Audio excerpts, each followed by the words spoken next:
सभी पत्रकार बंधुओं को नमस्कार। भारतीय जनता पार्टी और नरेंद्र मोदी जी की पुलिस, उनकी ईडी, उनकी सीबीआई, उनकी जांच एजेंसियां, उनका एक ही मकसद है, जहां कहीं भी आम आदमी पार्टी दिखे, जहां कहीं भी आम आदमी पार्टी की लोकप्रियता हो, जहां कहीं भी आम आदमी पार्टी का जनाधार बढ़े, तुरंत उनका गला दबा दो, तुरंत उस पार्टी को खत्म करने की योजना में जुट जाओ। आप सब लोग जानते हैं, जम्मू कश्मीर में आम आदमी पार्टी के विधायक महराज मलिक, जो कि अपने क्षेत्र में अस्पताल की मांग कर रहे थे, उसको लेकर लड़ाई लड़ रहे थे, उसको केंद्र सरकार के अधीन आने वाली पुलिस ने, क्योंकि आज जो पुलिस है वो जम्मू कश्मीर के राज्य सरकार के पास नहीं है।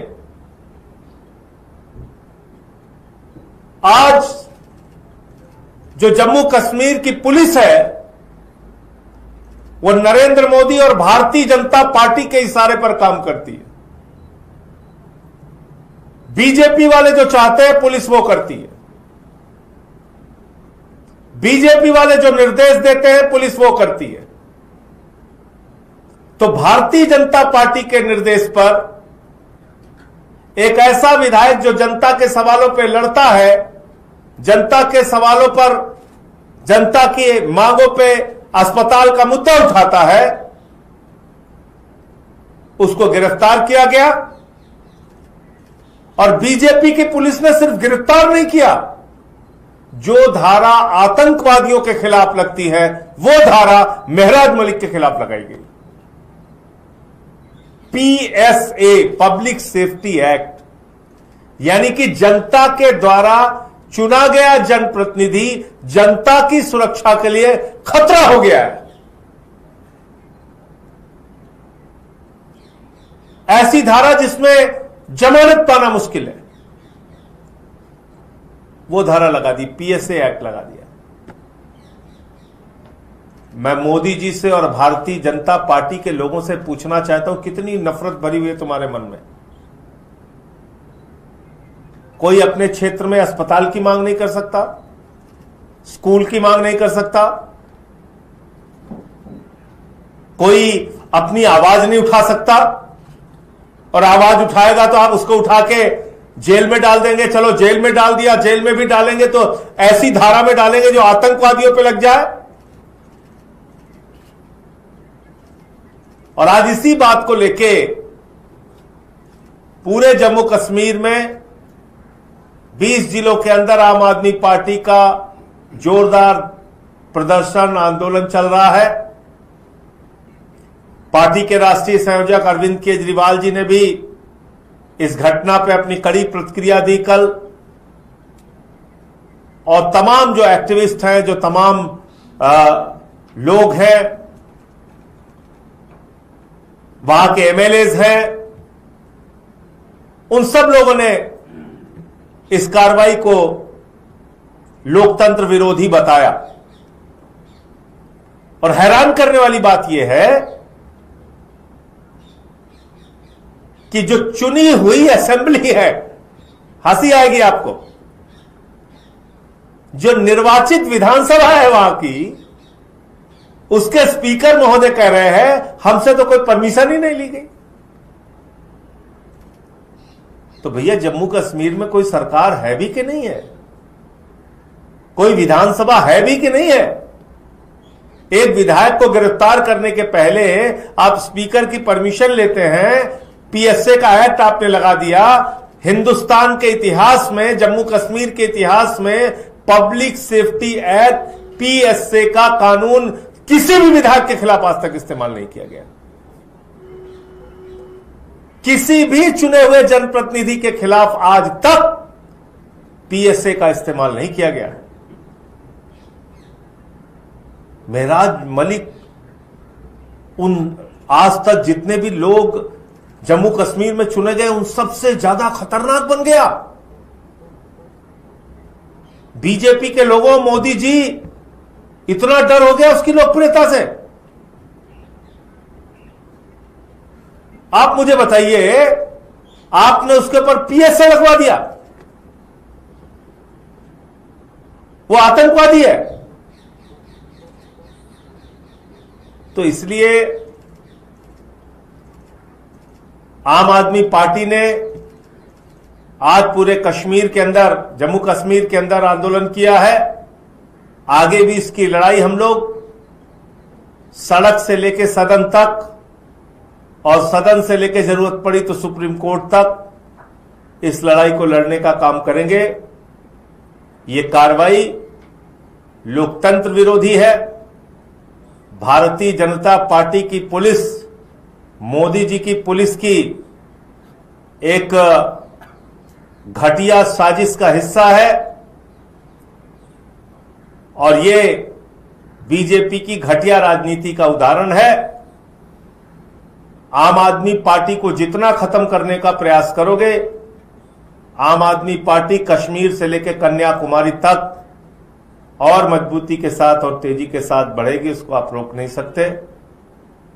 मुझे इतनी बात कहनी थी। आपका कोई प्रश्न हो तो आप पूछ सकते हैं। तो क्या सुप्रीम कोर्ट जाएंगे इसके खिलाफ?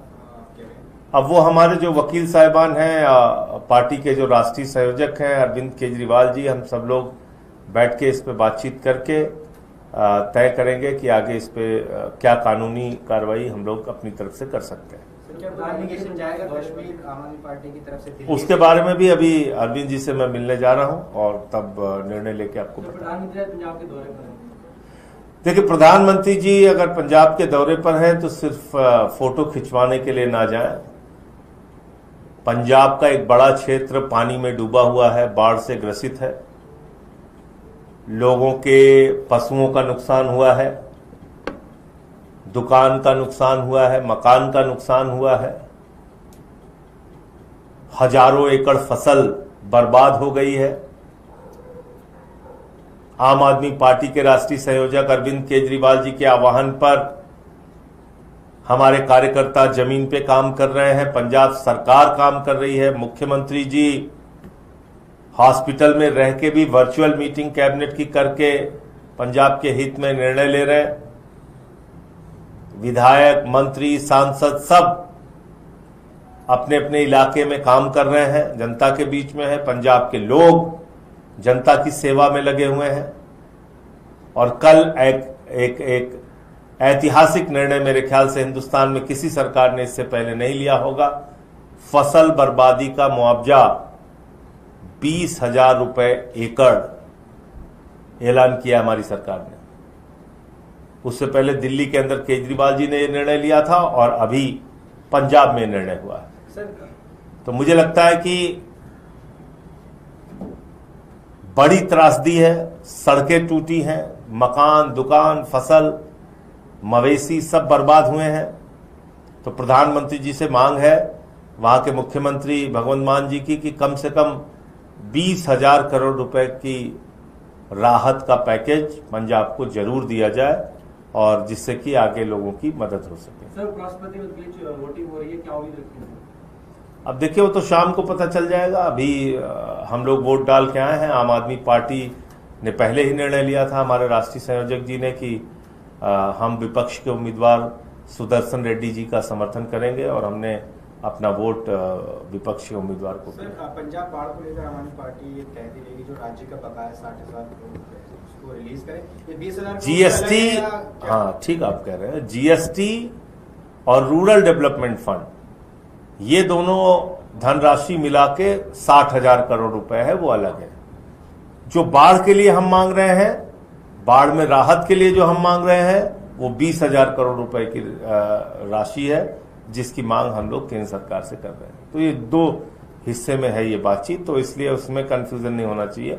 बाढ़ राहत का अलग पैकेज है और जो बकाया है पंजाब का वो तो हक है, वो तो मिलना चाहिए। संजय जी, मेराज मलिक को लेकर बीजेपी कह रही है कि उन्होंने डीसी को लेकर गलत भाषा का इस्तेमाल किया और कई तरह के बीजेपी ही तो अपराधी है। मंजिंदर सिंह सिरसा आप सोचिए, बीजेपी जो अपराधी है, मोदी की जो पार्टी है, जो चाहती है पूरे देश में आम आदमी पार्टी खत्म हो जाए, तो आपको लगता है कि वो हमारे पक्ष में बोलेंगे? भाजपाइयों का तो मकसद जीवन का एक ही है, पूरे देश में आम आदमी पार्टी को बर्बाद करो। उसी काम में लगे हुए हैं, तो करो, हम भी लड़ रहे हैं आपसे। पड़ोसी नेपाल में अभी स्थिति काफी भयावह है, वहाँ के प्रधानमंत्री ने थोड़ी देर पहले इस्तीफा दे दिया है, कैसे देखते हैं आप? क्योंकि देखिए, ये सब चीज इसी ओर संकेत करता है कि भाई लोकतंत्र के अंदर अगर आप जनता के अधिकारों को छीनेंगे तो उस पर फिर विद्रोह होता है। तो इसलिए नेपाल से हमारे देश के आकाओं को भी सबक लेना चाहिए।